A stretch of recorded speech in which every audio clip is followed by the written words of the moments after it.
Hi, and welcome to Finding Your Way Through Therapy. I am your host, Steve E.10. I'm an author and mental health counselor. Are you curious about therapy?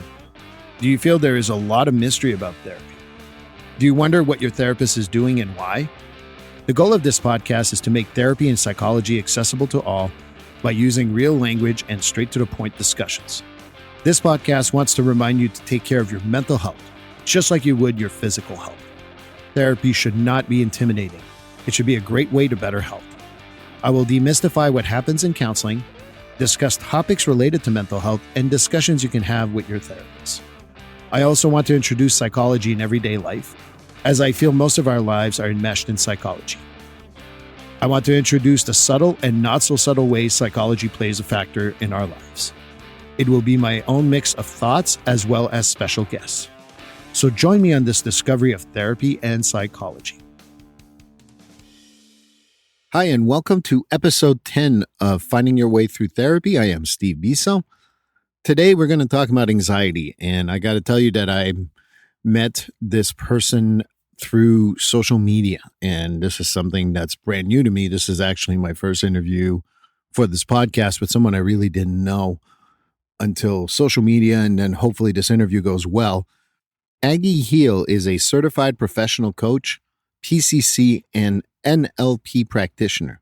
She's the founder of Westbourne Associates, where she runs coaching programs, assessments, and workshops for individuals and corporate to help clients feel calm, confident, and ensure that they are operating at their best. She actually wrote a book that's very interesting as a title called Generation Panic. She published that a few months ago in May 2021. It has 100 accessible and practical tools to combat anxiety. She started writing that book after she had her own issues in 2014. I am hoping we get to talk a little bit about her book, as well as what made her write the book, just how practical it can be for day-to-day life to use that book. So hoping you enjoyed this interview, and here is my conversation with Agi Heale. Hi, and welcome to episode 10 of Finding Your Way Through Therapy. I am Steve Biso. I am so excited to talk about a very common issue, and I was really impressed by the bio that I got from Agi, and I was hoping that would be a good place. Agi Heale is a coach and NLP practitioner. She's the founder of Westbourne Associates, and she runs coaching programs.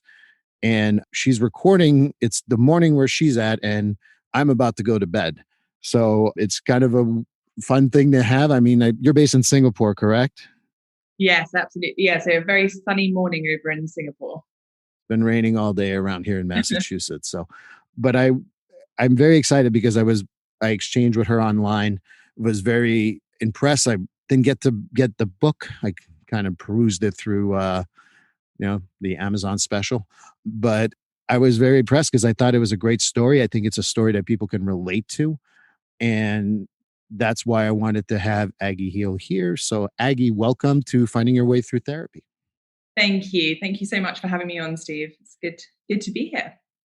Well, you don't know the questions I'm going to ask you, so be careful. I'll be eating my words soon. I've decided it's going to be a hard-hitting podcast Great. now.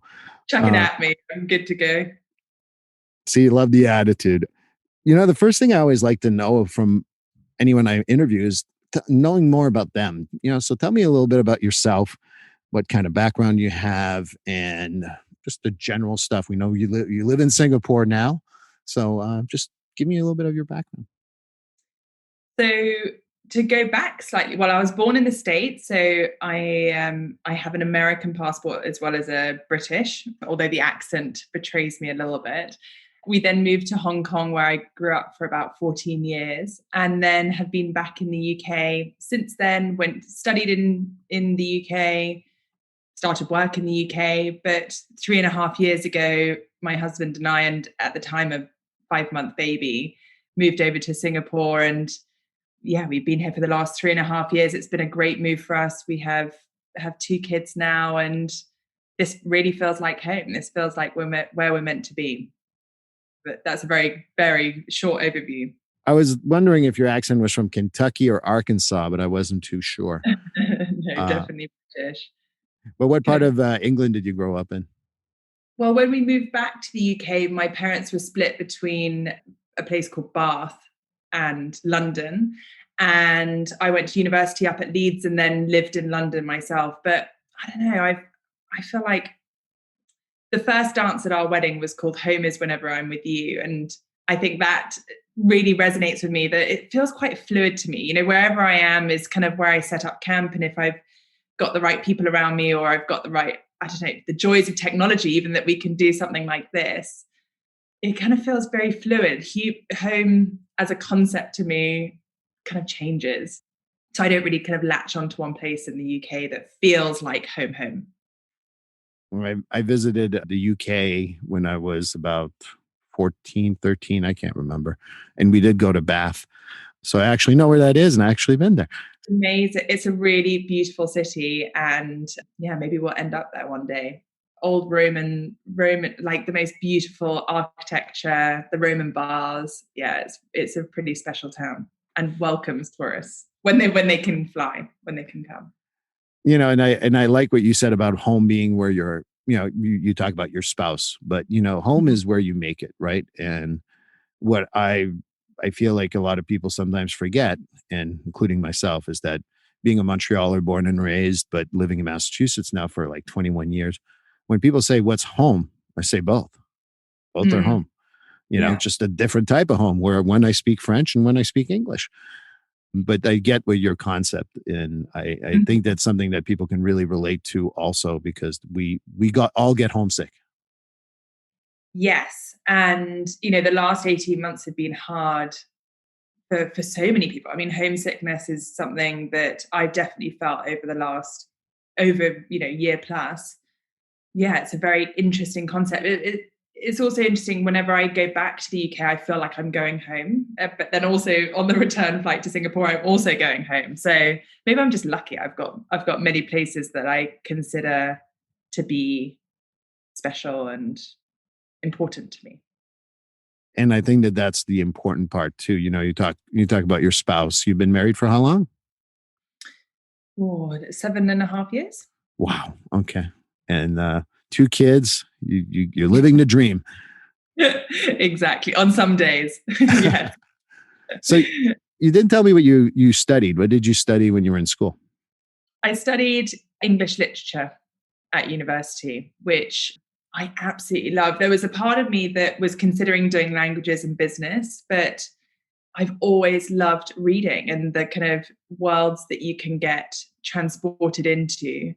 And so, yeah, I feel very fortunate that I picked a subject that I genuinely love so much. And it was a very cool 3 years. I got to read all sorts.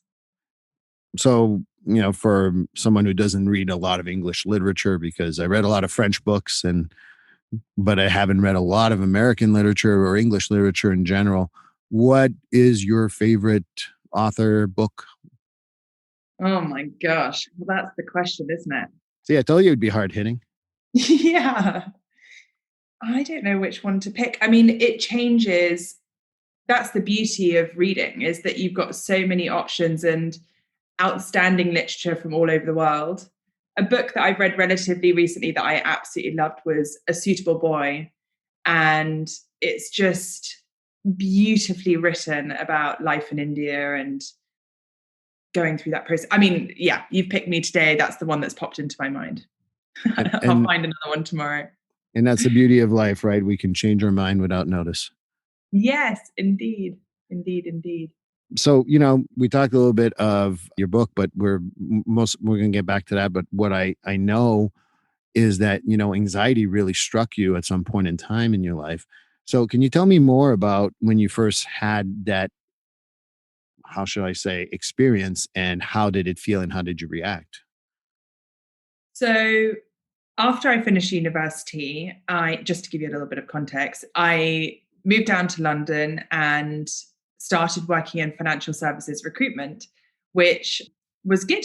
I progressed really quickly. I got headhunted over to another company that I worked with for 4 or 5 years and progressed incredibly quickly in the company. And so before I knew it, I was the youngest director by 10 years. I was one of the top billers. I had 3 teams that I was managing, and I was also engaged to be married at the time. So this was probably what, 8 years ago, just before.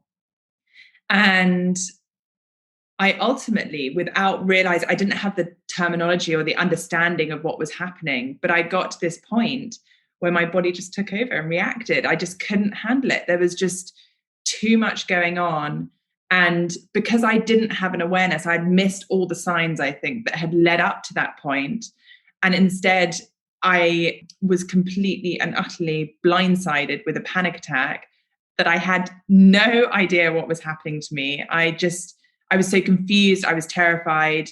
I didn't know whether to sit there, run away. I did both in kind of equal measure in the end. But yeah, I mean, it just, the panic attack literally kind of stopped me in my tracks. And then from there, I then started to like explore and realize what was happening more and more. But at the beginning, I genuinely, I just didn't have the language. I didn't even know what was happening. I just was so confused, and having been relatively in control and like aware of what was happening in my life, this was one of the first times that I was like, I can't even rationalize this. I can't even wrap my head around it. And that was pretty, oh yeah, terrifying. The evolution of any type of anxiety issue, any type of mental health issue is always a little frightening and a little difficult. And when we don't know the signs, we can't see the signs, right? So, did it take the first panic attack for you to really see it? Or did you notice that you were more anxious in general, were having trouble sleeping or anything like that? In retrospect, I'd had all of those things. I'd been a little bit more anxious, but I think I always just put it down to like, that's what my body kind of did. I don't know. It's amazing how you normalize things and you miss these like massive red flags that are coming through, being like, warning, like stop where you're going, or slow down, or realize where you're heading. You know, you're heading for a brick wall very fast. But I didn't even see that. I didn't see that. So I mean, now with the benefit of hindsight and all the information that I have, I'm like, oh, yeah, I can see how a number of things led to that. And, you know, that's even, I mean, I'm sure we'll come into the book later, but that's even one of the chapters in the book is like understanding how you get to that point, you know, understanding what your triggers are, understanding what happens in your body, understanding when you're getting all of these like warning signs and listening to them, actually like taking the time to check in with yourself and understand where you are, and then be able to act and course correct, change that if need be. And I think a lot of people will relate to one thing that you said. I really liked, well, not like the fact that you had panic attacks, don't get me wrong, but a lot of people chase that dream, right? We get out of school, we want to succeed, and if we grow within a company, we feel good. We're like, okay, I'll keep on growing, I'll keep on growing, I'll keep on growing. And that progression is also kind of like when you're living the dream, you're not noticing so much about mental health. Oh, this must be normal. And I don't know if you had that experience, but I've seen that with a whole lot of people. So I was wondering if you feel that I'm completely off here or if it's something that happened to you. No, I completely agree. I don't think I had ever really defined what I wanted, but I loved that thrill of progressing. You know, like I'm a super high achiever. I wanted to do well. I loved being like at the top of my game. I really loved it. So for me, that wasn't something that I questioned or like thought about. It was very clear that that was my path, and I was excited about being on it, and I was proud of it. And you know, that's another interesting thing about this age group that I talk about, is that we're so driven by the next thing and the next kind of a point that we're trying to get to prove something. And we get there, and then we're like, great, on to the next, on to the next, on to the next, on to the next. And it's just this kind of hamster wheel that we get caught on, and it's very hard to get off it. And rarely do we get there and be like, oh, and breathe. Like I'm on the top of the bloody mountain. Like look around. What's around me? Rather than like, okay, there's the next mountain. There's the next da da da da da da da da da. And yeah, it's something that I definitely got caught into for sure. one of the, and I'm sure you have that part in your book at some point, but for me, what I do with people who are wanting to succeed all the time, I go with whatever they want to succeed. Okay, then what? On this, okay, then what? And I go, then what? Until they're like, well, I don't know. And I'm like, so what are you chasing then? And I think that that kind of like starts the whole, oh, must be anxiety, must be my attention issues or whatever. And it's a really eye opening exercise for people. And that's why when you were saying that, I'm like, then what? That's all I could think of when you were saying all that. I'm like, okay, then what? And I think that we don't define, I think the age group has a lot to do with it.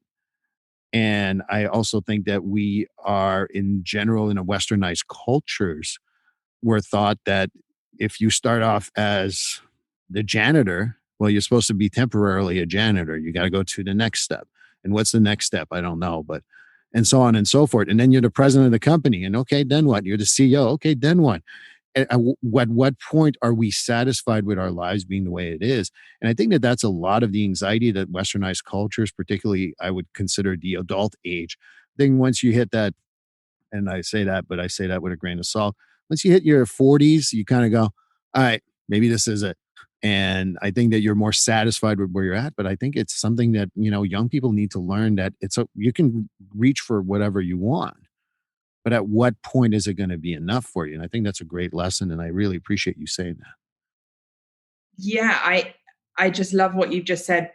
It really is important to define what success is and really dig into it. Like, what does that actually mean? I'm going to completely butcher this, but there's a kind of story or fable about a guy who's lives on the coast, lives a very simple life, and he goes out every day, catches enough fish to feed his family, and lives a happy life. He spends the evening with his kids and his wife, happy days. Right. And some kind of glitzy guy comes down from the city and says, hey, we can up this and we can buy a boat that would catch 50 fish a day. And then once we've done that, we'll get, 10 boats, and then we'll get a tankard, and then we'll be catching gazillions of fish.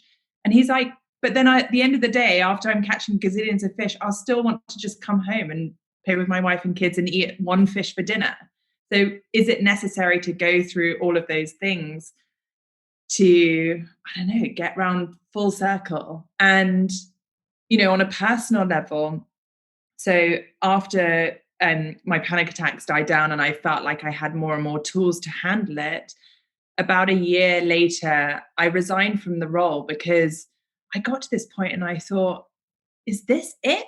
Like, is this what I was chasing? Is this on paper? I have everything that makes me incredibly happy. Like, I have a great job. I've got a title. I've got a brilliant team. I'm succeeding in kind of inverted commas. I'm earning great money. I'm married, tick, tick, tick, tick. And I was like, what am I doing? I'm not that happy. This is not where I want to be.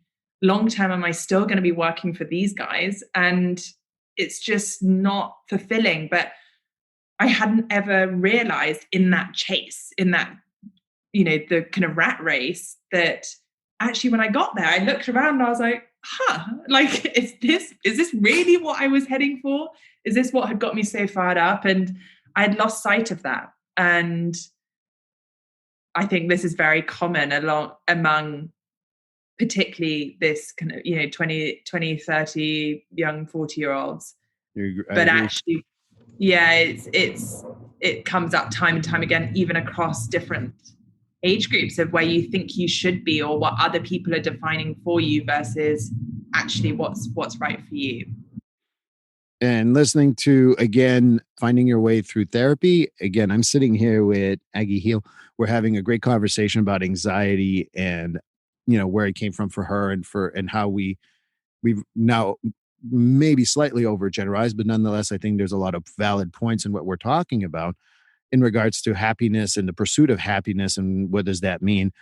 It's an interesting concept when you think about the anxiety, and it seems like pursuit of happiness sometimes can be the pursuit of anxiety, and I really don't think it's always that way. But I think that it's like, okay, I'm bored of this position. I'm bored of where I'm at. What's next? And that happens in relationships. Oh, this relationship became boring. and people move. And I always wonder if that's kind of like the machine that keeps the anxiety going, because boredom isn't a bad thing. I'm okay with being bored once in a while, but when I think about anxiety, I think we also kind of pursue that when you were talking about that high, it's kind of whatever you want to call it. That's the pursuit of the anxiety to happiness. And we keep on pursuing that anxiety. Like, what's that? The Peter principle. You will go to the highest point of incompetency. And I think that that's what I'm hearing. And I love the talk about, have you ever sat there at one point and saying, what's really making me happy? Mm. And I think that, I'm asking you the question, but that's, I think, something else that I tell people. What makes you happy? And I'm going to ask you the same point. Did you get to a point where you went and said, what makes me happy? Yeah, I ask myself all the time. And I think at that moment, I was like, it's just become very clear that this is not making me happy. And, even when I think of that question today, oh my gosh, what makes me happy? Like the little kiss that my son gave me just before he went to school, or the cup of tea that I've got in front of me, or I can look out the window and I see blue skies. Like that might sound cheesy, but actually, when it all comes to, I've read this great book called The Five Regrets of the Dying. I don't know whether you've heard of it, by a lady called Bronnie Ware. I've I heard of think, it. Yes. yeah. And, it's those same principles, is that so many people regret that they've chased stuff, or they've spent so long away from home, or trying to be something that they're not, or pleasing other people. And actually, when it comes down to it, they just, on their final deathbed, they want a hug. They want an amazing conversation. They want to remember the good times. They want to remember that moment that they sat on a bench and had a coffee, rather than like, I don't know, the jazz hand, blah, blah, blah, whatever it is. And I think that's an important thing to remember in ourselves, is that, oh my gosh, if I'm happy in myself, and the kids are happy and my husband's happy, like that is happy days. To me, that's like really what we're striving for when push comes to shove. And if that's in a cardboard box or a palace, it's kind of irrelevant. Right. But it's good to keep yourself in check on that sometimes, because you're like, oh, we're going for the palace still. And actually, you just need a cardboard box. And I mean, this is a analogy that I use a little differently but it's kind of related, is that when people are passing away, when I do a lot of grief counseling, I do a lot of that work, no one really talks about how many millions they made. Right. No one talks about how big their house is. Perhaps maybe the narcissistic people but otherwise, most people are asking, I wish I spent more time with my kids, or I spend more time with my parents, or spend more time working my community, or making more friends, or whatever. But it's never about making more money. It's never about being more successful. It's all those little things. And the one thing I noticed when I was very young at 25, one thing I knew doing this job as a therapist is that I will never regret my choices. I Mm. I may never, Massachusetts and in the United States, sometimes therapists are a little underpaid, and whoever hears this, I'm not complaining about being poor. I'm just saying that we're a little underpaid. And I still say to this day, I'll never regret my choices. Mm. Wow. Goosebump territory there. Yeah. Isn't that an amazing place to be, though? Not regretting your choices, because that's the worst part of living, is if you're just filled with regret and always looking back. And, if you live your life fully, and you kind of live as though people will get hit by a bus tomorrow, then you're going to be full. You're going to be richer than actual richness. You'll have a richer life. And if anything, the last year, 18 months has taught us that things can change very quickly, and disease or death doesn't discriminate. It doesn't say, okay, well, you're incredibly rich or you're incredibly poor. It just, Steve Jobs, he had all the money in the world and was incredibly successful. I don't know. Yeah. Yeah. I think that one of the other things I talk about in this, this is about equality when I talk about this, but more importantly, in general, I'm pretty sure that COVID-19 is affecting Singapore the same way perhaps it's affecting America. People reacting differently, that I will say. But we're all affected by a disease that can take us down. And, and I know people may not believe it can take us down, but it can take us down. And is that something that we all have in common? And I feel like there has been a shift in the American culture of being more present with their families, their friends because of that. But it's also causing an existential crisis of, but what about my job? What about what that appears? And I think that anxiety has been showing up in not quite panic attacks just yet, but I see people getting nervous, like, oh my God, I should be doing something more. Well, if you're happy, isn't that enough? And I think that, when we talk about anxiety, I think that when you mentioned happiness, I just thought that that was so related. Yeah. I think the last year for many people has taught them to go back to basics and in a really beautiful way and say things that need to be said and have those conversations because we get used to something and then we want more. That's kind of very natural. There's a concept called hedonic adaptation. I don't know if you've heard of it, but they just talk about, for example, day one or you kind of at the interview stage with Google, you're just so excited. You're like, I get free lunch every day. This is insane. I'm working with Google, blah, blah, blah, blah.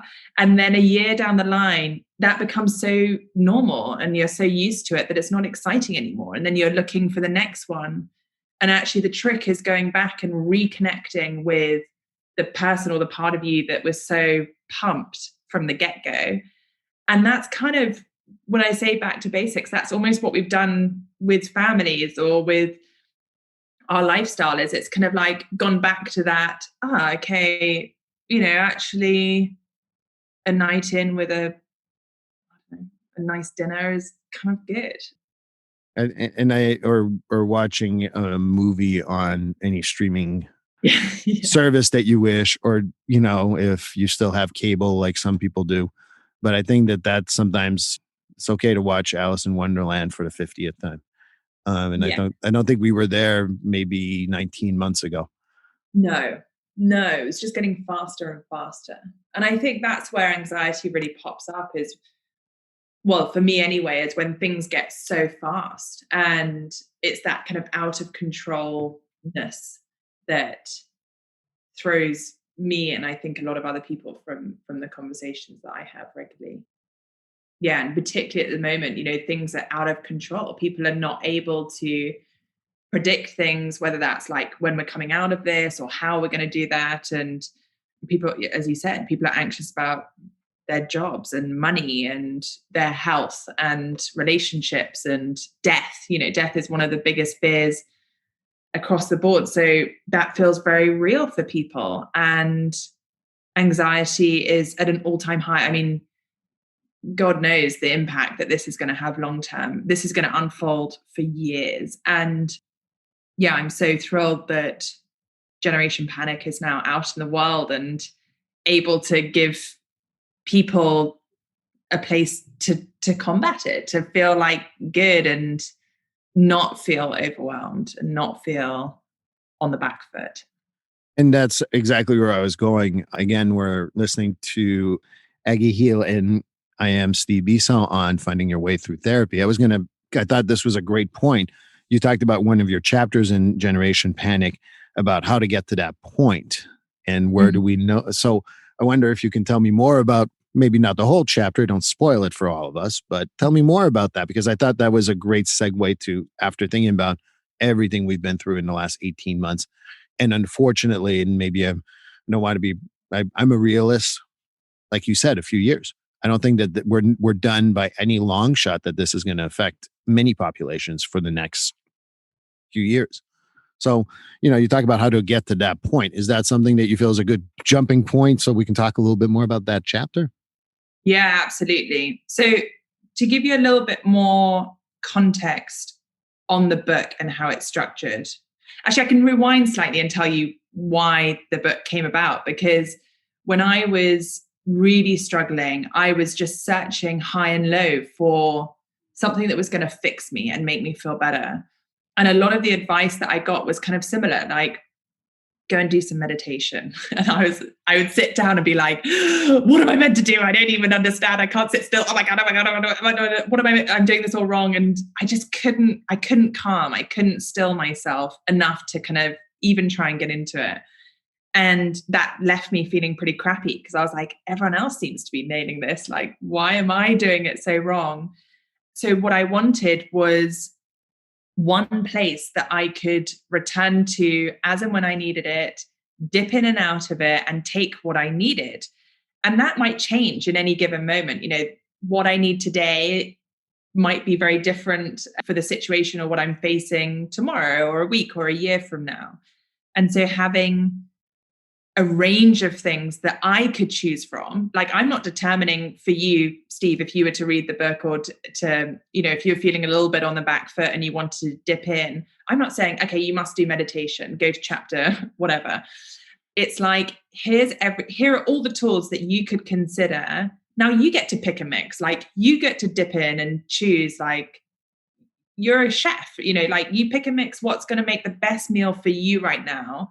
And you might want spaghetti bolognese, and the next person wants a roast chicken, and the next person wants a vegan, whatever.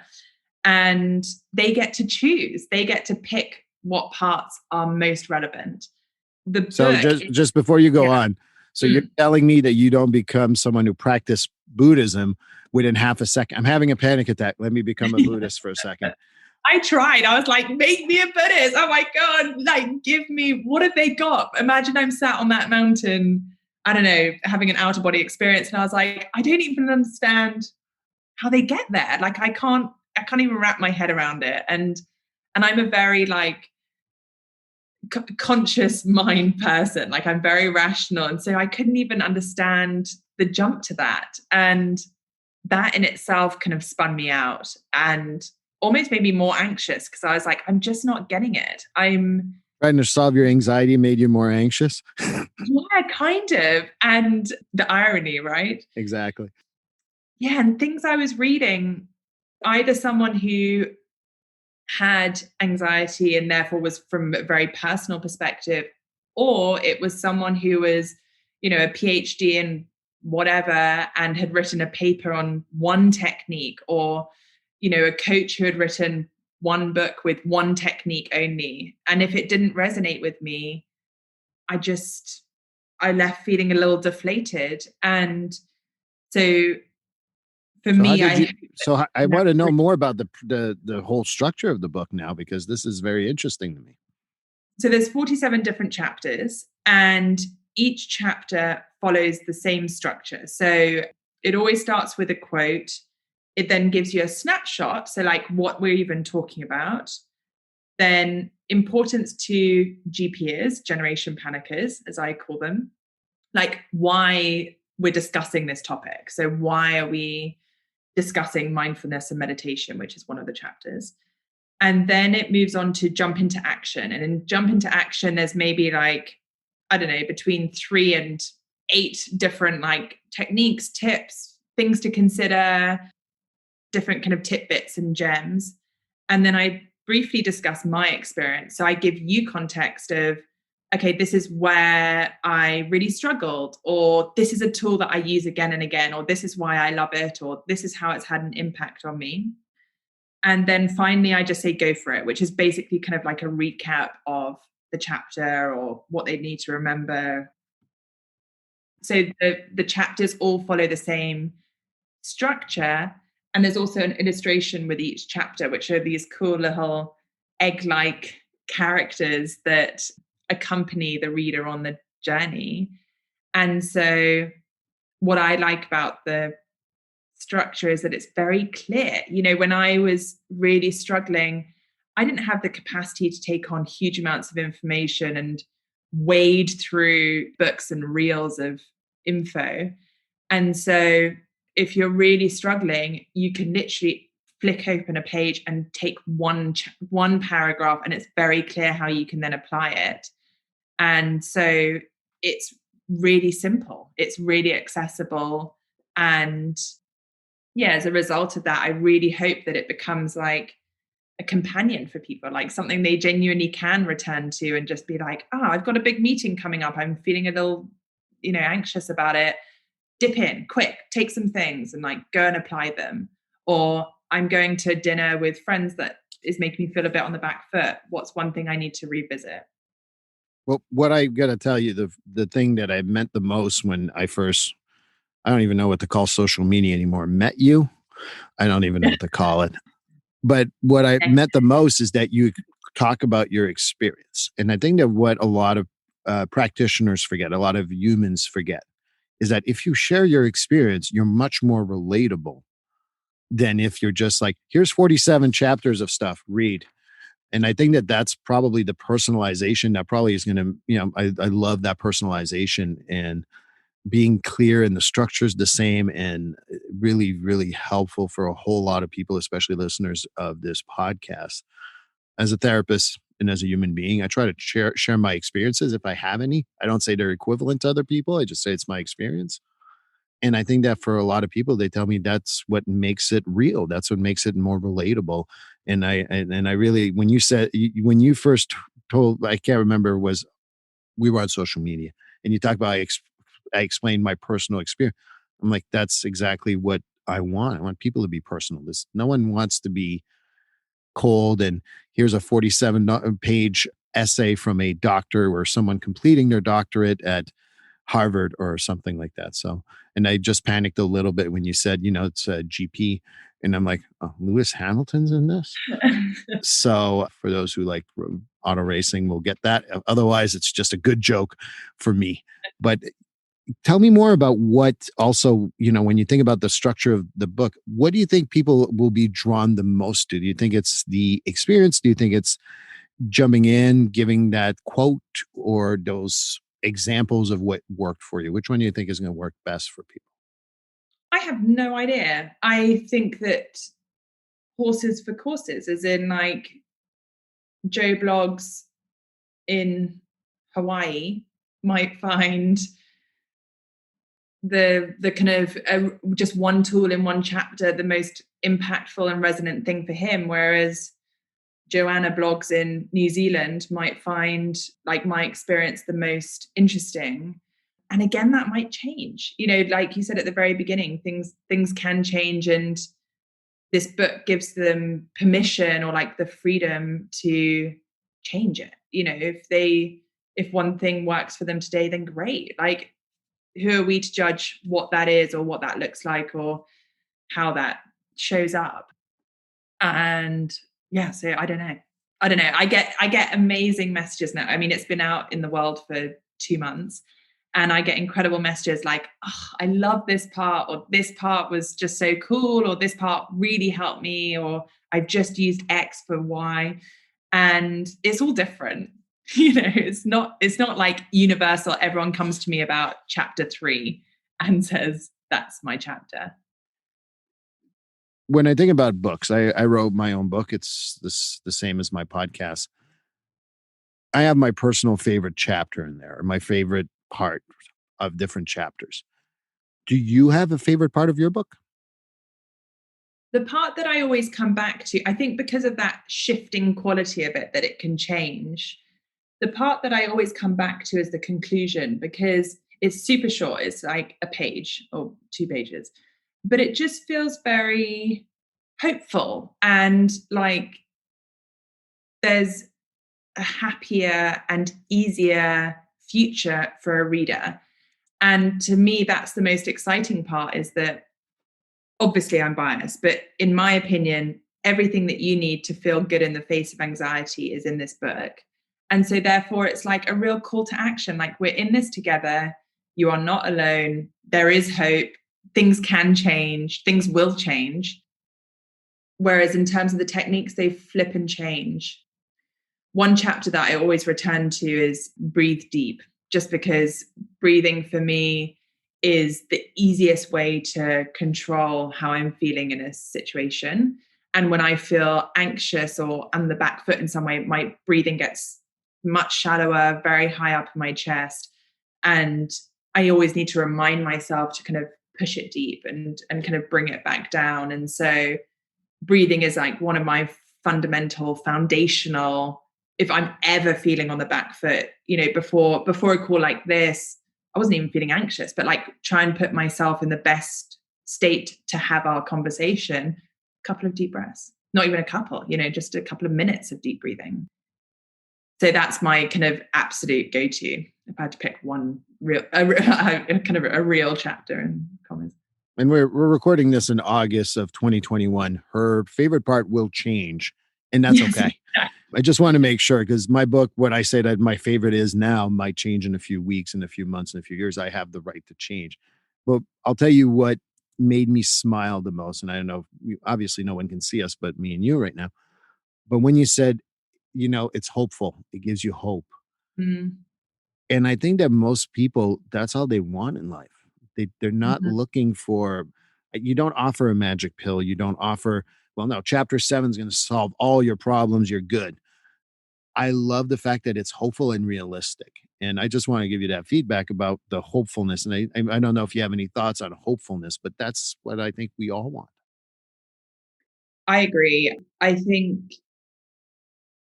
having hope in any context really can pull us through, and it's the only thing that we can change. There's a wonderful book, and actually one of his quotes is in the book, called Viktor Frankl, who wrote A Man's Search for Meaning. I might have it is absolutely a great book. Yeah.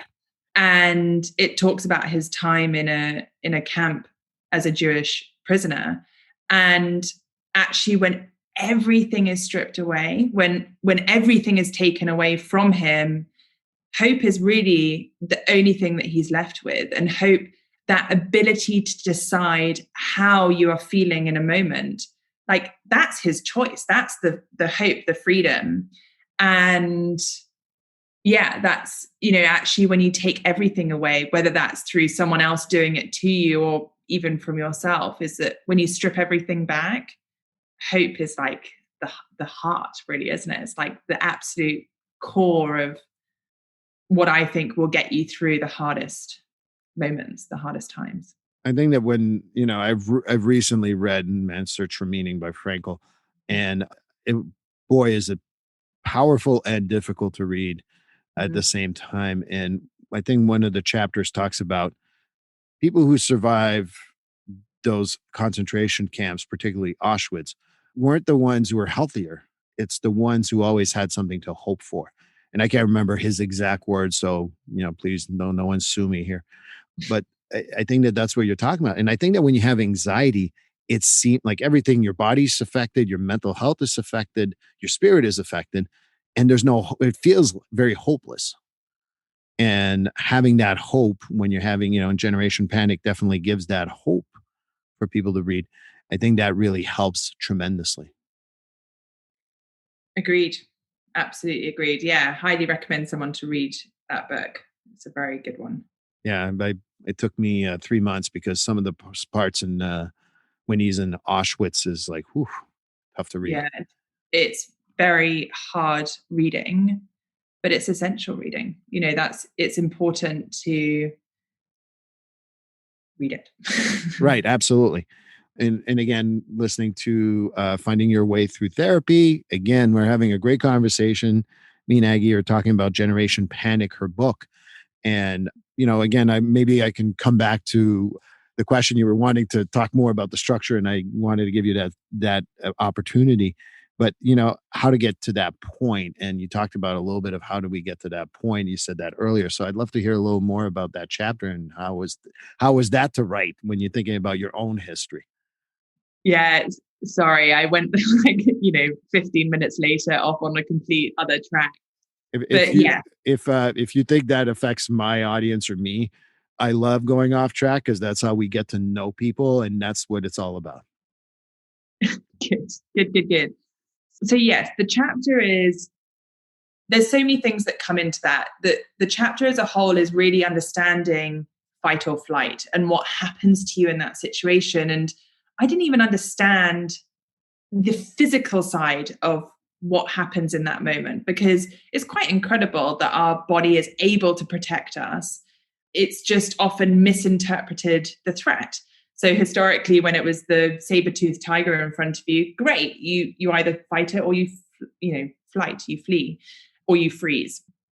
However, what I was finding is that I would be faced with like an email or a meeting, and my body would be interpreting that as the saber-toothed tiger. And so jumping into this response that was essentially out of date, like it wasn't helping me, and it would trigger that panic attack. And so even understanding, okay, what is the actual trigger? What is it the phone call? Is it the meeting? Is it the coffee with a friend? Whatever it is. And then what's my emotional response to that? What's my physical response? Because those are often two very different things. And for me, just on that note, my emotional response was often pretty good. I was like, going back to me being able to rationalize things, I was like, it's just a phone call. It's no big deal. It's not a problem.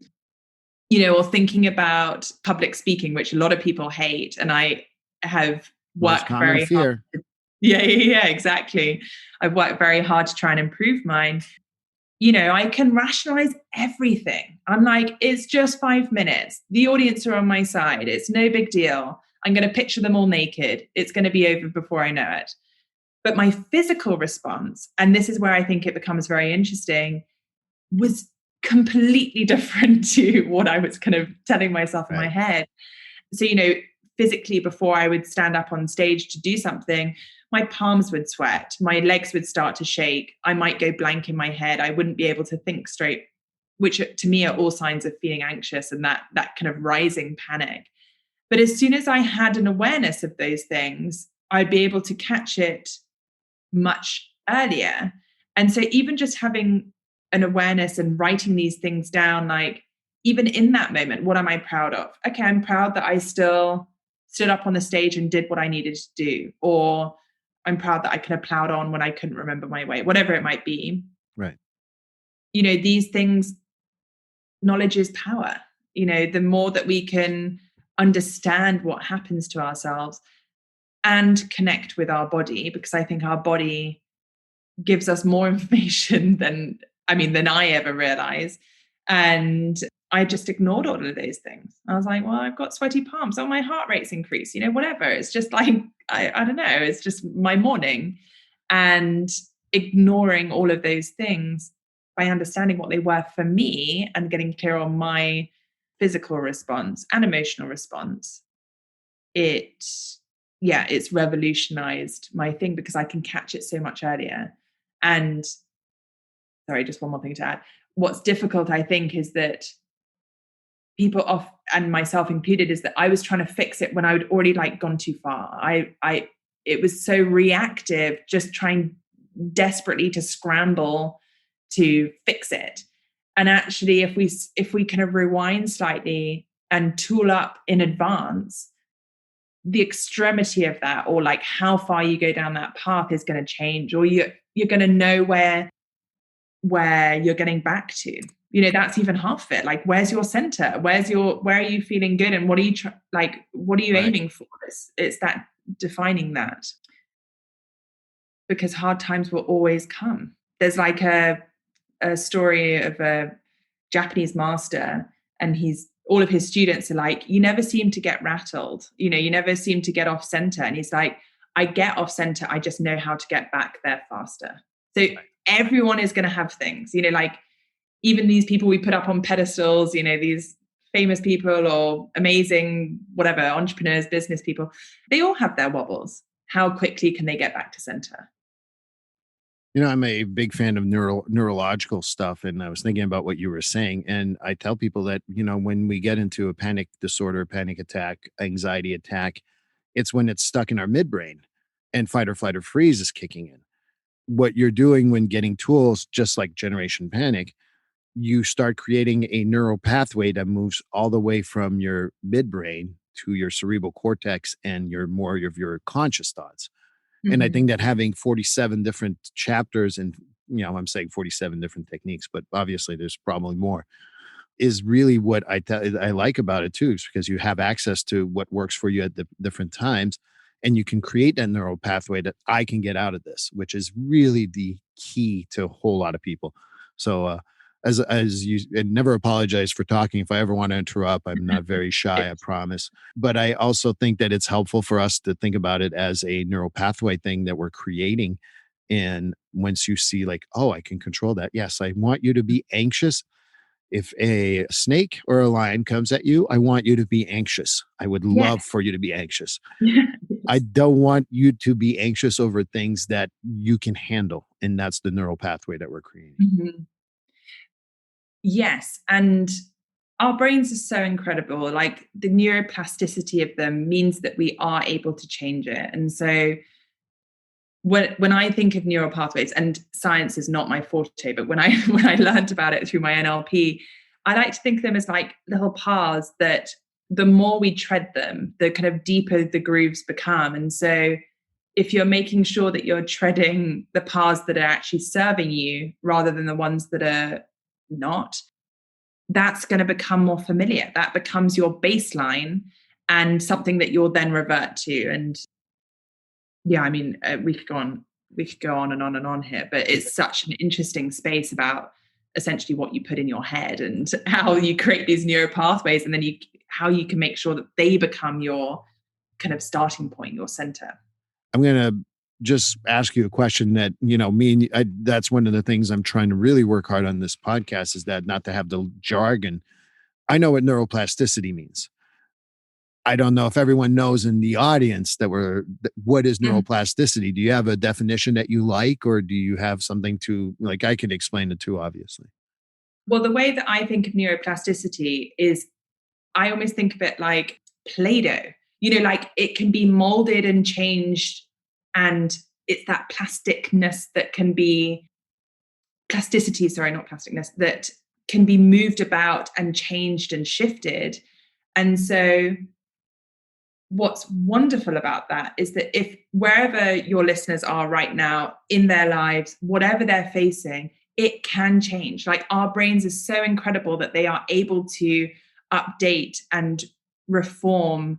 It's almost like a snake, shedding its skin. It gets new skin, even in ourselves. I'm going to get my facts wrong, but I want to say maybe like every 7 years, all of our cells have kind of I think that's right. yeah. And so if you don't like listeners, if you don't like the way you're doing something, you can change that. You just have to decide that you want to change it. And then the whole world opens up. And that's where, the tools and techniques of neurolinguistic programming come in, because it gives you the how-tos to make change, and not just change for tomorrow, but like sustainable change, like change that actually sticks and is a new way for you to do something. But there has to be enough of a kicker. There has to be enough of a want to shift it for it to happen. I don't know. How would you describe neuroplasticity? I would exactly the same. I like to talk about Play-Doh. I like to talk Yeah. about, and how that works. And what I tell people is that there's the old wisdom in neuropsych and neurology that, our brains stop developing at 25. That is absolutely false. Our brains stop creating new neurons by age 25 or so. However, we can change the way they communicate with each other until we are on their deathbed. And I tell people that that's where we have such great tools like Generation Panic in your book. And obviously, we both like other authors, obviously, but learning from others and learning for yourself will create these new neuro connections. And unfortunately, just like any type of road that you create, the first few times it's going to be rocky and it's going to be dust and sand and there's going to be problems. But if you keep on doing it over and over again, it becomes a super highway that's used on a regular basis. And you're like, wow, I have control over my life. And that's how I explain a little bit of my neuroplasticity. So I got to thank you. This was an awesome conversation. Where can we find Generation Panic? So you can find Generation Panic. It's available everywhere you can probably think of, like Amazon, Barnes and Noble, Waterstones, Book Depository. Yeah, and do connect with me. I'm on LinkedIn, Instagram, my website, generationpanic.com. Yeah, I would love to hear from you. Let me know what works for you, what tools you have in your toolbox that help you in the face of anxiety. And Yeah, please do connect. I love hearing from people. It really makes my day. Sorry, the Canadian me wants to also say indigo.ca, and in Quebec, Archambault.ca, which is a couple of other places where I'm sure we can find your book. Cool. Thank Uh, you. um, I gotta tell you, this went really fast. I love the conversation about anxiety. I think your book is going to be, if people go and get it, I think that having that many tools available and that flexibility of tools, it's just going to be amazing. And what I've learned is that when you have panic attacks, you got to tell people to become Buddhists. But all joking aside, I think that what I will recommend to everyone is to look for your book, look for what works for you, as you said, and it will change with time, and that's okay. So thank you so much for your time. This was a great interview. I really appreciate it. Thank you so much, Steve. It's been a real pleasure, genuine pleasure. Thank you. Thank you. Well, that's it for episode 10. Thank you, Agi Heale, for a great conversation. You know, prior to the interview, I was a little nervous because I have never talked to someone I didn't know for this podcast. How ironic that we were talking about anxiety. And I really thought that her structure for her chapters are just well thought out. I thought that she shared a lot of personal information that really made us relate to her. And she gave some practical advice in regards to how she manages her anxiety and what's helpful for people. So I hope you go and look at Generation Panic. It's available at all the good places we talked about. I also agree with her that probably after this last 18 plus months, because unfortunately, I think this pandemic is continuing at this point, anxiety is going to be the next big mental health issue. So I hope that we continue to really think about it critically and how we can continue to address it on a regular basis. Episode 11 will be kind of a wrap up of the season. I will review what we talked about, as well as why I take about a 3-week break every season in order to recharge my batteries. I'll also look ahead at what we're going to do in season 2. If you haven't done so yet, please click, subscribe, follow, depending on where you listen to these podcasts, and even do a review if you've really enjoyed it. If you haven't, please let me know also. But I'm looking forward to having some reviews, because sometimes we are talking to a computer literally, and getting any type of feedback is always beneficial. So I will see you for episode 11.